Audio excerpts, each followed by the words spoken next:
Boa tarde, seja bem-vindo ao espaço de conversa da Fortaleza de Maputo. Este é um espaço de conversas sobre história e memória, onde nós procuramos refletir sobre a história, a memória, a identidade e outros aspectos ligados ao patrimônio cultural do nosso país. Organizamos esta conversa por ocasião da celebração do Dia Internacional dos Monumentos e Sítios, que se comemora a 18 de abril, que este ano o lema é sobre passados complexos e futuros diversos. O lema nos remete a olhar para o passado, a história, tirar lições para compreender o presente e perspectivar também o futuro. A data visa essencialmente promover os monumentos e sítios históricos, valorizar o patrimônio cultural, assim como também alertar a comunidade sobre a relevância da preservação destes monumentos. Convidamos para a nossa conversa de hoje o Dr. Rosendo Mate, docente do Instituto Superior de Artes e Cultura, ISAC, investigador, mestre em Ciências de Educação pela Escola de Pós-Graduação da Universidade de São Tomás de Moçambique. Além disso, é gestor também do patrimônio cultural, com a especialidade na gestão dos monumentos, conjuntos e sítios. E é formador, supervisor, consultor, além também de ser autor de vários artigos onde reflete e discute sobre a questão do patrimônio. Boa tarde, Dr. Rosendo Mate. Seja bem-vindo ao espaço de conversa da Fortaleza de Maputo. Obrigado por me concederem esse espaço para partilharmos um pouco do nosso conhecimento e dos nossos trabalhos de investigação sobre o patrimônio cultural, no sentido mais restrito, nos monumentos, conjuntos e sítios. E não há melhor momento para se falar disso senão no Dia Internacional dos Monumentos, Conjuntos e Sítios, assinalados a 18 de abril do corrente ano. Muito obrigado pelo convite. Muito obrigado. A Fortaleza agradece. A nossa conversa vai ter 2 ou 3 momentos principais. No primeiro momento, vamos refletir um pouquinho sobre o trabalho que o Dr. Rosendo Mate publicou recentemente, intitulado Patrimônio Cultural como Recurso Educacional em Moçambique. O segundo momento é o tema principal, que é a reflexão sobre a preservação dos monumentos históricos em momentos de conflitos armados em Moçambique. Qual é o papel da comunidade? Qual é o papel do Estado? Quais são os desafios que são colocados olhando para a preservação dos monumentos em tempos de conflitos armados no nosso país? Dr. Rosendo Mate, temos conhecimento que recentemente publicou o seu trabalho com um enfoque muito grande para a zona baixa da cidade, onde discute sobre o uso do patrimônio para o processo do ensino. Como avalia o estágio da conservação dos monumentos da baixa da cidade, tendo em conta que é um sítio ou uma referência histórica na nossa cidade? Obrigado. Mais uma vez, eu acho que é uma questão muito pertinente, é uma questão pontual e é uma questão de reflexão. E digo que não trago respostas acabadas para esta discussão. O livro ainda está em construção, diga-se, que ainda está em construção, não traz nenhumas fórmulas mágicas. O que nós tentamos trazer no livro é uma opinião muito singela, muito simples, daquilo que nós olhamos como, primeiro, como problemas e depois como desafios na gestão do patrimônio cultural. Referente a conservação da Baixa da cidade de Maputo, eu tenho dois sentimentos, não é? Tipo, uns sentimentos agridoces, em que temos algum patrimônio que está relativamente bem conservado, bem gerido e automaticamente cumpre com seu papel educativo, como nós discutimos neste trabalho de investigação, nesta obra, neste livro, como queiram. E temos alguns outros bens que também deixam a desejar, que não reúnem condições ou não estão a cumprir com o seu papel de educador. Se formos para os exemplos concretos dos edifícios que cumprem com sua funcionalidade ou que reúnem condições mínimas de conservação, podíamos falar, por exemplo, desse espaço onde nós estamos, a Fortaleza de Maputo, podíamos falar da Central dos Caminhos de Ferro de Moçambique, podemos falar do Museu da Moeda, podemos falar da Casa de Ferro, e levaria muito tempo para contabilizar todos os patrimônios com alguma conservação adequada. Mas também temos edifícios que nos deixam um pouco, como eu posso dizer, insatisfeitos, se fosse o termo certo, o caso do prédio Pote, o caso da Casa Algarve, embora esteja um pouco fora do círculo da Baixa da cidade, mas temos também tantos outros edifícios que, sem grandes nomes, mas sofrem uma vandalização constante, não é? Só que o mais importante nem é a identificação destes bens, é tentar perceber porque é que uns edifícios estão bem conservados e outros edifícios não estão tão bem conservados assim. Se percebermos a priori é que os edifícios que estão bem conservados estão na tutela de algumas instituições que têm um compromisso muito claro com o processo de conservação e gestão do patrimônio cultural. Se olharmos para a Central dos Caminhos de Ferro, está sob a tutela da própria empresa Caminhos de Ferro de Moçambique e que há pouco tempo, para melhor conservação e melhor promoção ou fruição da sua história, acabou criando um museu dos Caminhos de Ferro, onde perceber que essas atividades são atividades que vão ajudar na melhoria da conservação do próprio patrimônio cultural. Se formos a Fortaleza e o Museu da Moeda, são instituições também tuteladas por uma universidade que tem uma raiz de formação nestas áreas de gestão do patrimônio cultural, nessas áreas de conservação do patrimônio cultural. Estamos a falar da Universidade Eduardo Mondlane. A Casa de Ferro ficou num bom estado e numa conservação invejável, porque durante muito tempo funcionou lá a Direção Nacional do Patrimônio Cultural. Então, estes elementos vão justificar o porquê da boa conservação de alguns monumentos em detrimento de outros monumentos. Então, só para repetir que as nossas conclusões são por aí agridoces, mas há alguma luz no fundo do túnel para a melhor conservação desta parte da cidade de Maputo. Relativamente ao papel destes bens que anuncio sejam bem conservados ou não para a educação, nós achamos que a Baixa da cidade de Maputo tem muita informação para auxiliar a nossa memória, para auxiliar a nossa identidade, ou mesmo para auxiliar a própria ciência.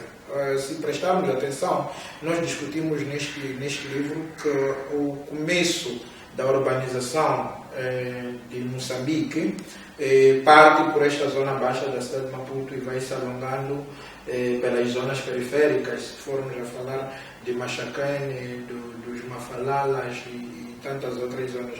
Então aqui é um princípio da urbanização e traz consigo as marcas que nos ligam a várias partes do mundo, nos ligam às Américas, nos ligam à Europa, nos ligam à Ásia a partir de traços arquitetônicos e que faz de Maputo um lugar único, okay, no mundo, que possam nos ensinar sobre a história de Moçambique, ou quiçá da colonização europeia em África. Mas também temos que perceber que a partir da Baixa da cidade de Maputo há uma linha férrea que vai ser construída nos finais do século XVIII, princípios do século XIX, que vai ligar a Interlândia, ou por outra. Se olharmos para a história do desenvolvimento econômico da zona austral de África, ou da zona da SADC, vamos encontrar que é a partir da Baixa da cidade de Maputo que encontramos uma baía que vai ligar aos países da Interlândia. Temos motivos mais do que de sobra para estudarmos, para conservarmos e para ensinar sobre a Baixa da cidade de Maputo. E a última, que se calhar foi a primeira questão que me foi colocada, foi a questão do papel dos cidadãos na conservação da Baixa da cidade de Maputo. E geralmente as teorias, as discussões clássicas sobre a gestão do património cultural vai envolver o cidadão, a comunidade neste processo de gestão do património cultural. Mas o que acontece é que o património da Baixa da cidade de Maputo é um património que, na minha opinião, está um pouco fora desta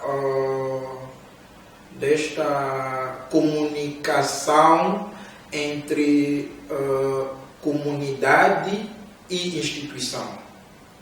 Se prestarem atenção, a Baixa da cidade de Maputo é uma zona feita de vientes, pessoas que vêm fazer o seu próprio trabalho e no final voltam, okay, para as suas casas. Então não há necessariamente nenhuma zona de residência, até pode ser, mas não é classicamente hoje em dia uma zona de residência. Então ter uma comunidade próxima da Fortaleza, por exemplo, é um trabalho meio difícil. Então, diante dessas constatações, que são muito minhas, eu, de algum tempo para cá, eu vou propondo a participação da sociedade civil neste exercício de gestão do património cultural. O que também é muito raro, se formos a olhar para as associações, para as organizações da sociedade civil, são poucas nesta área de gestão do património cultural.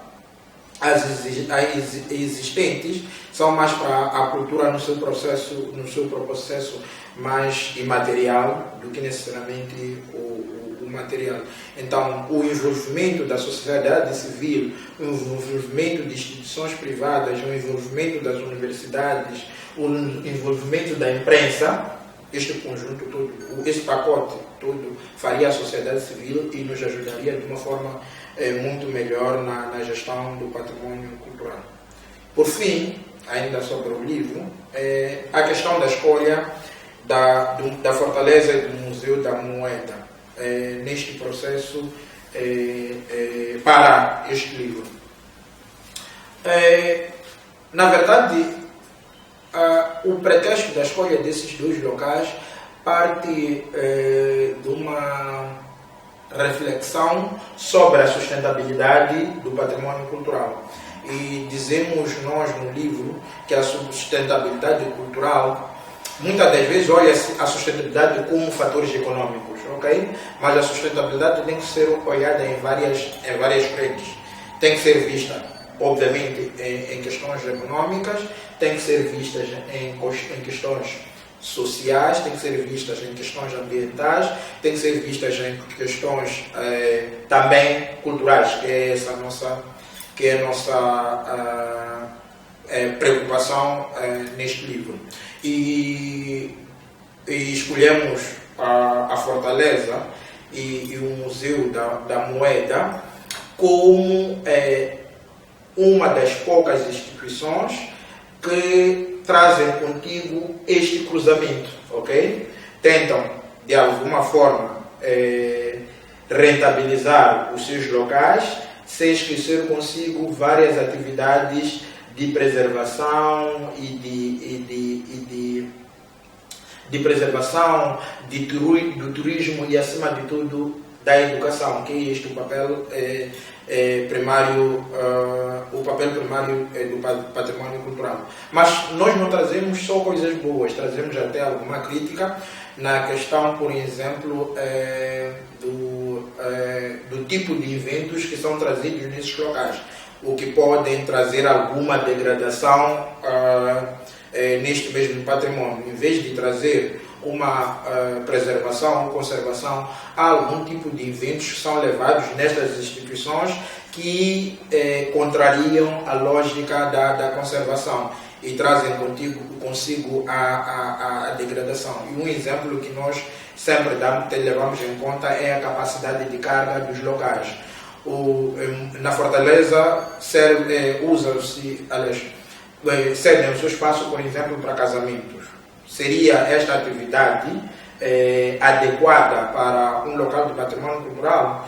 Qual é a capacidade de carga que este local tem para aceitar ou ceder o seu espaço para um casamento que sabemos, para o caso moçambicano, sabemos que os casamentos movimentam um número relativamente grande de convidados. Mas é apenas um exemplo. Pode ser que a Fortaleza consiga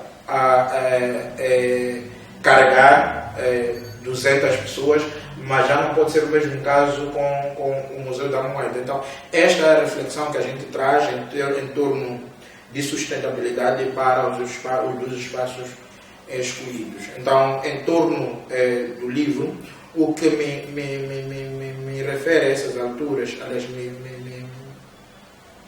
posso dizer neste momento, é que o livro é uma singela contribuição para o uso dos bens do património cultural para a educação. E sabemos que uma das constatações e um dos pressupostos que nos leva a escrever o livro é que por muito tempo a educação foi reservada a uma sala de aulas. E por muito tempo a educação era sinal de um professor e um estudante. A nossa lei também diz isso, que é proibida qualquer outro tipo de iniciativa, senão dentro da sala de aulas.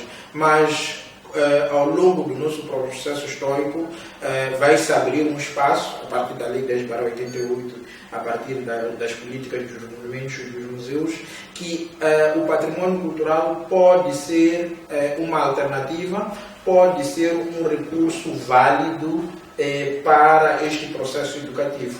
Daí que podemos usar o património cultural para ensinar arquitetura, particularmente da Baixa da cidade de Maputo, podemos usar o património cultural para ensinar sobre história, sobre geografia, sobre o ambiente e tantas outras disciplinas científicas necessárias. Então, é este o nosso discurso ao longo do livro, que é possível sim que as instituições usem o património cultural, seja da Baixa como de outros espaços moçambicanos, para ensinar sobre matérias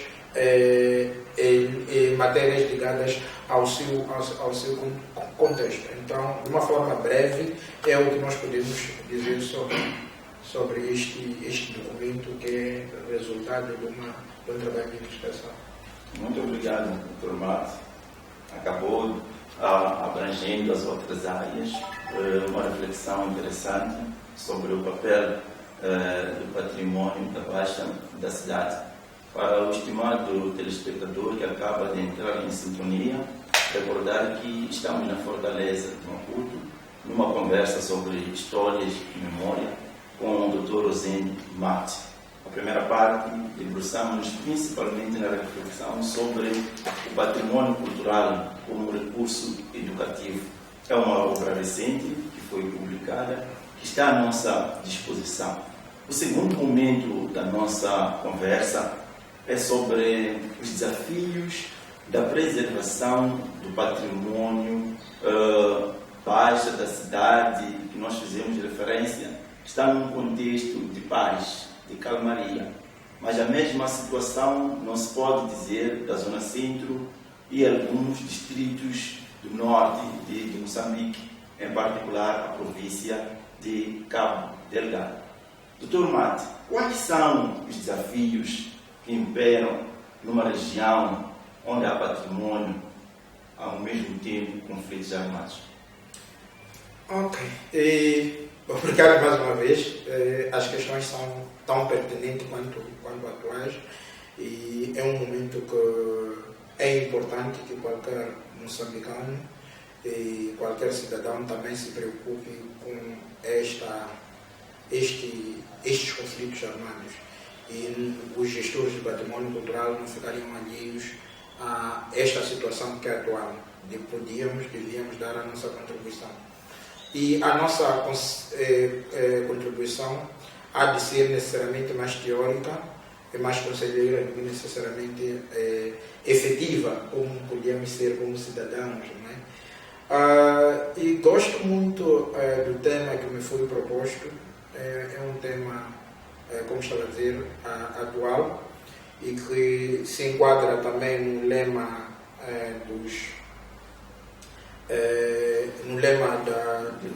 do Dia Internacional dos Monumentos, que é passados, complexos e futuros diversos. Quando falamos de passados complexos, vamos dizer que ao longo dos últimos 50 anos, Moçambique está em guerra, ok? 10 anos da guerra de libertação nacional, mais 16 anos da guerra civil entre o governo e a Renamo, mas também desde por aí 2010, 2013 começamos conflitos na zona sul, que não interessam muito os motivos aqui. Zona sul, não, diria, zona centro, que não interessam muito os motivos aqui, e desde 2017 um novo conflito também não muito claro na zona norte de Moçambique, concretamente em Cabo Delgado. Então temos futuros diversos, se já viemos de passados complexos, um presente ainda nebuloso, teríamos um futuro diverso. Me foi proposto a falar do desafio da preservação de monumentos em tempos de conflitos e que eu escolhi uma pequena parte nestes desafios todos, que é falar da destruição do património cultural. Na verdade, eu vou tratar aqui da destruição do património cultural num lado muito ínfimo daquilo que podíamos discutir dos desafios de preservação dos monumentos em tempos de conflito. Mas antes de entrar nesta discussão, é que o Moçambique, como eu estava a dizer, é um país que sempre está em crises, sempre tem desafios de preservação, mesmo sem nenhum conflito armado. Isso tem que estar claro. Falamos aqui a priori que temos quase que uma lei perfeita, mas a sua implementação, a sua efetiva implementação é um calcanhar de Aquiles. Estamos a dizer que 99% da nossa lei não é automaticamente implementada, uma opinião própria e salvo algum outro entendimento, desde a Lei 10/88 e tantos outros regulamentos e decretos foram criados, temos um problema muito sério em termos de implementação. Mas esta implementação não é só um problema efetivo do governo, ok? Porque o governo pode estar a fazer a sua parte na criação dessa mesma legislação.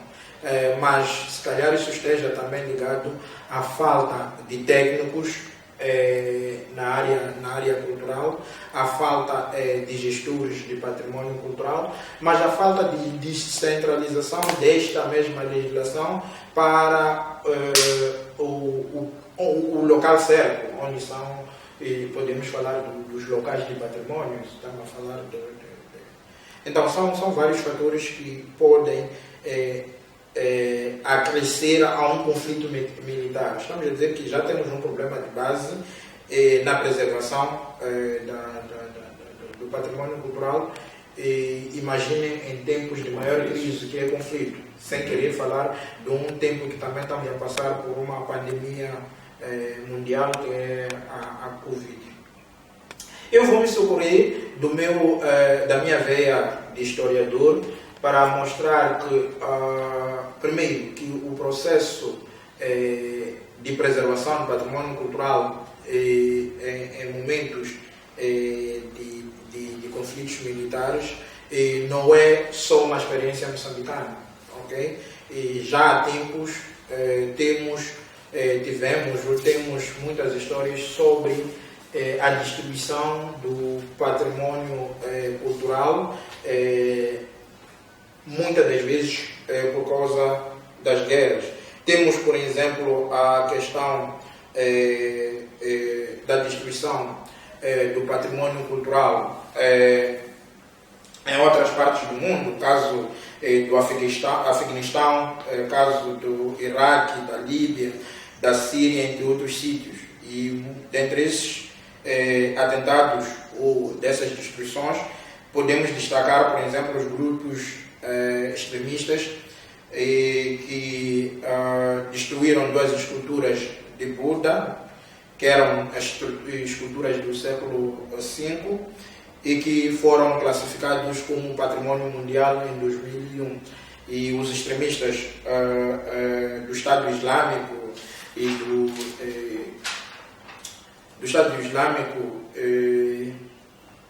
os extremistas do Estado Islâmico destruíram e consigo trouxe um apagão naquilo que era a história sobre esta religião. O que estamos de grande maneira a tentarmos explicar é que em várias partes do mundo há uma destruição do patrimônio cultural como uma forma de reivindicar uma identidade. E se olharmos de forma muito concreta para o caso moçambicano, havemos de encontrar que grande parte do nosso patrimônio é um patrimônio religioso. E a luta entre as religiões já vem consigo desde algum tempo. E isto vai afetar de grande forma aquilo que é a preservação do patrimônio cultural. Então, este é um cômito geral que nós podemos mostrar aqui. Entretanto, o Conselho, com a criação da ONU em 1945 e com a criação da Unesco, um pouco depois disso, vai trazer uma nova dinâmica neste processo de destruição do patrimônio em conflitos militares. Mas o que deve-se perceber que nos tempos de conflitos militares o problema não é só destruição, há saque, há roubo, há vandalismo, não é? Que no verdadeiro sentido pode-se chamar de destruição. Entretanto, esses saques, esses roubos, o grande interesse nisto é financiar essas próprias atividades. Onde imaginar o quanto custa uma obra milenar que está no museu e no território em disputa. Então, estes saques depois vão financiar várias outras atividades criminosas. Então, a tomar em consideração a preservação do patrimônio cultural em tempos de conflitos militares, temos que também perceber esta coisa de saque. Não basta destruir, mas também alguns bens que são perdidos a partir destes interesses obscuros das guerras, dos conflitos militares. Então, quando se cria a ONU e a Unesco, também vai-se adotar ou vai-se criar uma convenção de Haia em 1954, onde vai-se proibir, onde vai-se tentar regular vai-se tentar se proibir e vai-se tentar regular a questão da proteção, a questão da preservação, a questão da gestão do património cultural no âmbito das guerras, dos conflitos militares. E esta convenção vai, de grande maneira, se preocupar com a proteção do património cultural ou dos bens culturais, particularmente nestes momentos de conflito. Vai determinar coisas, por exemplo, em que as partes conflituantes, as partes beligerantes, as partes que estão diante deste conflito armado devem respeitar respeitosamente os bens do património cultural, independentemente da sua proveniência, sejam bens religiosos, sejam bens artísticos, sejam arquitetônicos, mesmo sem concordar com a raiz deste bem, deve-se respeitar. E esta convenção vai mais forte, começa a criminalizar os beligerantes ou os envolvidos, neste caso, nesta guerra, se de forma premeditada, de forma consciente, destruírem estátuas, destruírem igrejas, destruírem mesquitas e todos os outros locais de uma memória de um povo. E vão denominar este ato de um suicídio, do genocídio cultural, onde depois passamos a uma fase de criminalização. E esta convenção de 1954 vai tratar os destruidores de património cultural em momentos de conflitos armados como criminosos de guerra e sobre o direito, obviamente, internacional. Então, da mesma forma que um massacre, por exemplo, pode-se considerar um crime de guerra, a destruição do património cultural também vai ser considerado um crime de guerra, o que é importante para a proteção do património, para a proteção e conservação do património cultural. E então, pegando esse ponto de crimes de guerra, olhando para a realidade do nosso país, estamos numa situação de conflitos em que uma das partes, facilmente identificada como Estado, tem a sua responsabilidade na tomada de medidas ligadas à preservação desse património, legislar, envolver a comunidade, até outras instituições civis com vista a salvaguardar. Mas temos a outra parte que não está identificada. Como é que nós podemos minimizar o impacto, tendo em conta que uma parte que devia ser criminalizada não é reconhecida, não dá a sua cara? Como é que o Estado pode gerir essa situação? Ok. A questão de preservação, ou por outra, a Convenção de Haia de 1954 e a Resolução 23/47 de 24 de março de 2017 diz aqui que a questão de proteção do património cultural não deve só acontecer ou não deve só se fazer sentir no tempo de guerras, tem que ser também no tempo de paz. O que nós estamos a dizer é que o Estado moçambicano, eu já ia até aí, mais lá para o fim, o Estado moçambicano, independentemente de ter razão ou não, ou de ser conhecido ou não, ela deve ter instrumentos muito particulares, ou em questão, neste caso, leis ou regulamentos ou documentos administrativos que discutam este aspecto de património cultural ou de preservação do património cultural em termos de conflitos armados, que deve estar claro isso. O Estado deve fazer a sua parte. Nenhuma pessoa, nenhum grupo está isento, conhecido ou não, está isento de ser responsabilizado perante os seus atos. Okay? As convenções, muitas das vezes, internacionais, particularmente da ONU, são abrangentes. hoje pode não ser conhecido, mas amanhã pode ser conhecido e responsabilizados a partir disso. Mas o que temos que reter é que esses grupos extremistas, estes grupos não conhecidos como dizem, também estão sobre uma lei internacional que, de forma registrada ou não, eles também devem ser responsabilizados pelos seus atos.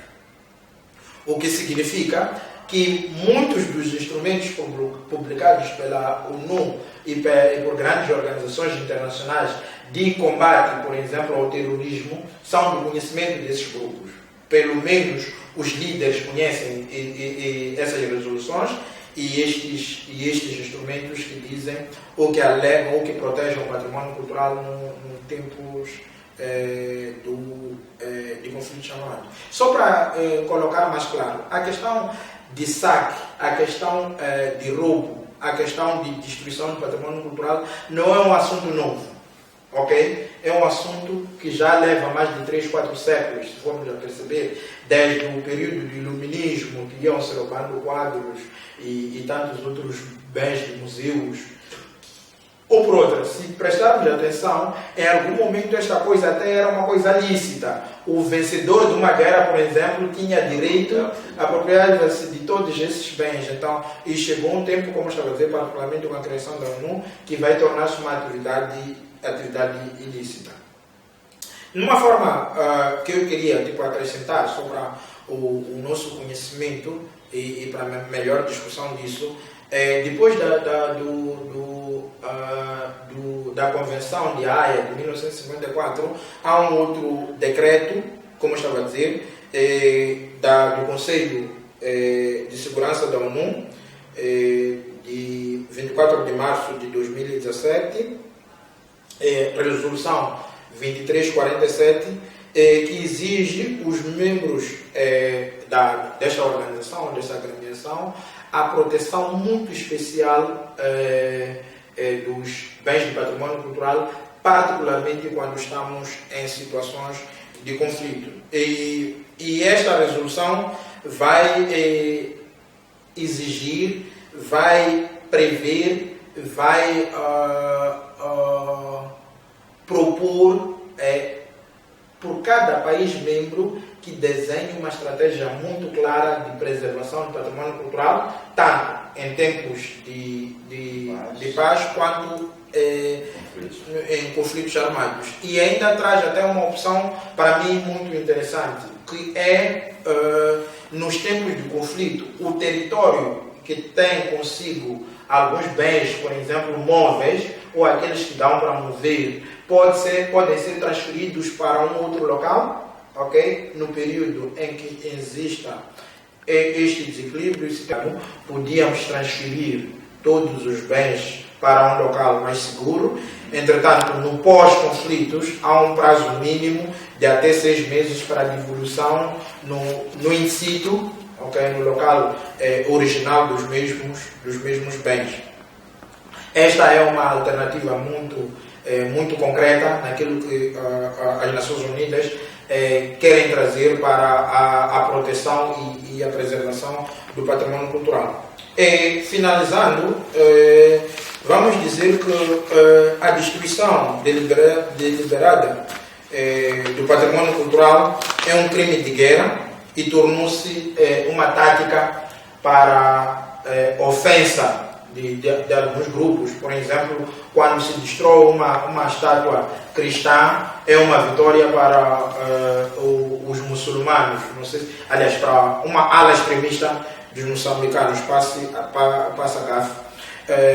E isto é considerado, por várias vezes, é usado como uma forma de quebrar alguma identidade, de quebrar alguma opinião válida do outro. Isto é completamente proibido. As Nações Unidas, através desse decreto, vão proibir isso, porque isto vai prejudicar de forma muito concreta a transmissão, a passagem de um legado cultural para as gerações futuras. não sei se me faço entender, é cortar raízes de uma história, de uma cultura e de uma cultura e de um povo que tem o direito à sua história. Então, o que é que podemos dizer por fim? Que a questão de preservação do patrimônio cultural nos momentos de conflito não é necessariamente uma questão cultural, é um imperativo de segurança, tanto quanto a segurança à vida, não é? Nós, da mesma forma que defendemos a vida, da mesma forma que temos direito à água, temos direito à educação, a preservação, a conservação do patrimônio cultural ou a proteção do patrimônio cultural deve ser uma questão imperativa de segurança, porque, como se diz por aí, um povo sem história, um povo sem cultura é quase que um povo falhado em termos de nação. Então, de forma muito concreta, é o que me fornece a dizer até essas alturas. Muito obrigado, Dr. Rosendo Mate, pela reflexão sobre o papel do Estado e das organizações internacionais em tempos de conflitos armados. Para quem está a acompanhar a nossa conversa, o nosso lema é sobre a preservação dos monumentos históricos em tempos de conflitos armados. Estamos a conversar com o Dr. Rosendo Mate. A nossa conversa caminha para o final, mas antes de terminar, temos mais duas questões. Refletimos um pouco sobre o papel do Estado e também das organizações internacionais. Queríamos perceber um pouquinho sobre o envolvimento da comunidade, em particular. Num contexto de conflitos armados, a parte que mais sofre é a comunidade, que em algum momento o Estado tem prestado maior atenção em termos de enquadramento, em termos de apoio social. Como é que esta comunidade pode apoiar na minimização do problema? Há algum espaço para essa comunidade intervir? Eu acho que espaço sempre existe de intervenção da comunidade. Se calhar a comunidade é a base,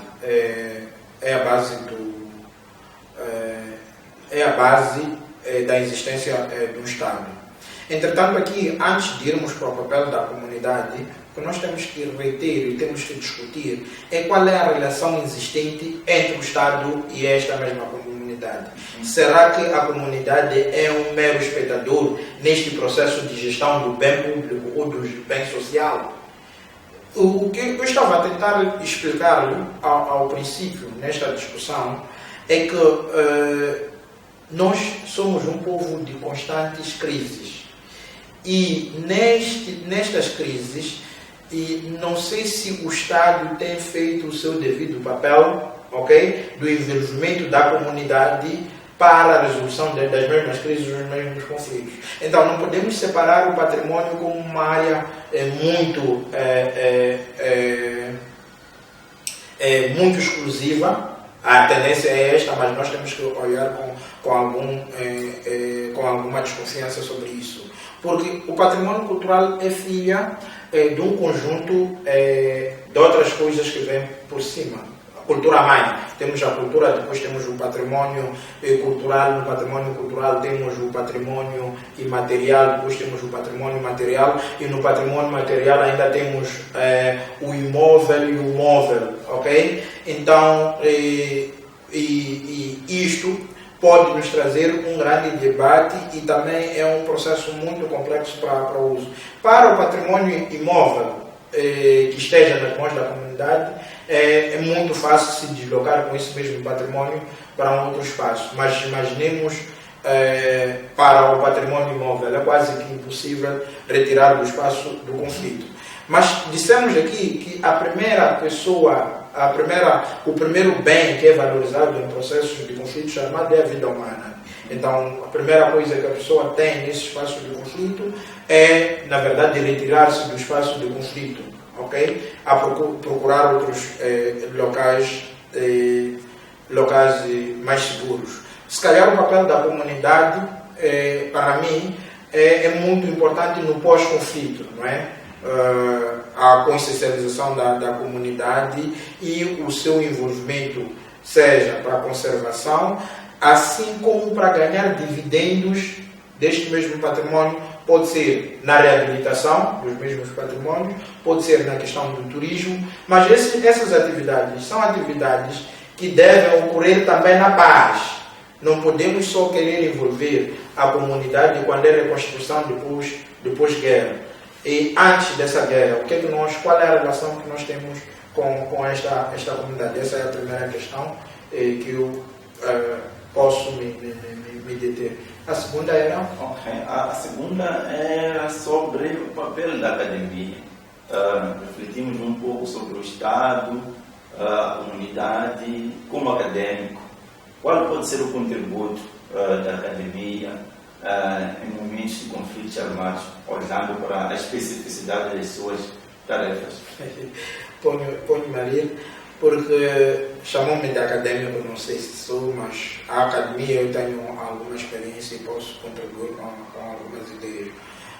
Eu acho que a academia tem feito muito para esclarecimento dos processos, primeiro de gestão do património cultural e se calhar nos conflitos armados. A primeira atividade não é só ao nível do património cultural, mas temos que entender de uma forma holística, de uma forma geral, o problema do conflito, ok? Porque entendendo o problema do conflito, facilmente nós vamos entender outros problemas sociais, ok? Porque podemos ter uma situação de que a guerra, por exemplo, em Cabo Delgado, é fruto dessas diferenças culturais, ok? E é fruto dessas diferenças culturais. Não entendendo esta base, facilmente nós teremos respostas admissíveis, respostas muito concretas para o término ou para o fim deste problema. Então, a academia tem um papel essencial, primeiro, de investigar, segundo, depois de investigar, publicar os resultados, mas, acima de tudo, deve devolver esses mesmos resultados ao espaço, ao local de recolha de dados. O que tem falhado muito, o que acontece é que muitos de nós vamos a Palma, vamos a Cabo Delgado, recolhemos informação e ficamos com ela dentro da cidade do capital, de Maputo, e nunca se devolve a informação para os locais necessários. Ou mesmo uma questão de aconselhamento como é que posso chamar? Aos governos locais ou à autoridade local, como uma forma de chamar a atenção. Tivemos muitos estudos e tivemos muitas pesquisas sobre Cabo Delgado muito antes de acontecer essa atividade. Mas será que foi levada em conta? Foi devolvida às autoridades locais, à comunidade? Esse é um outro aspecto que deve ser tomado em consideração.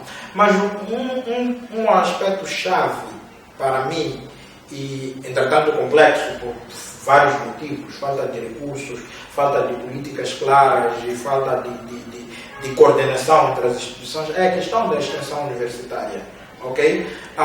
Um dos pressupostos da existência de uma universidade é a extensão universitária. Os investigadores devem levar parte das coisas que são discutidas, parte das teorias da universidade, para implementar ao nível das comunidades ou ao nível dos locais de interesse desses estudos. Nós ensinamos, no Instituto Superior de Artes e Cultura, nós ensinamos gestão de património cultural, mas até que ponto este ensino de gestão de património cultural vai para Madjane, que é um local histórico, vai para a Ilha de Moçambique, vai para a cidade de Nampula ou cidade da Beira, para ajudar, seja na proteção, na conservação ou mesmo passagem de algum conhecimento para melhor gestão do património cultural. Muito obrigado, Dr. Martin. Chegamos ao fim da nossa conversa. Refletimos primeiro sobre o trabalho recentemente publicado, Património Cultural como recurso educativo em Moçambique, publicado mesmo pelo Dr. Rosendo Matos, Depois refletimos sobre os desafios da preservação dos monumentos em tempos de conflitos armados.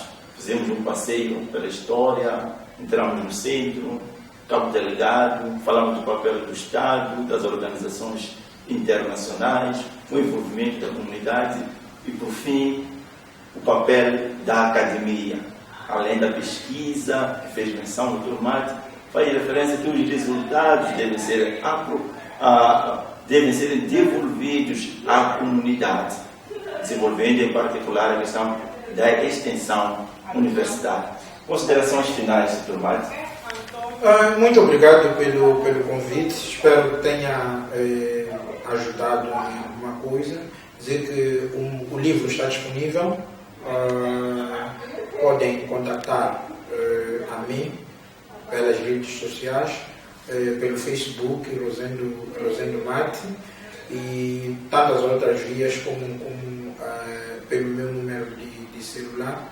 E para adquirir esta obra, e agradecer de forma especial à Universidade de Eduardo Mondlane e de forma mais particular à Direção da Cultura da Universidade de Eduardo Mondlane e à Fortaleza de Maputo pelo convite, e espero do fundo do coração que eu tenha deixado algum dado que possa ajudar na melhoria da gestão deste espaço. Muito obrigado, Dr. Timba e toda a produção. Muito obrigado, Dr. Mate. Agradecemos ao estimado telespectador que esteve a acompanhar a nossa conversa. Esta conversa não é a última, marca o início de um ciclo. Vivemos em momentos marcados pela Covid-19. Não temos como realizar eventos presenciais.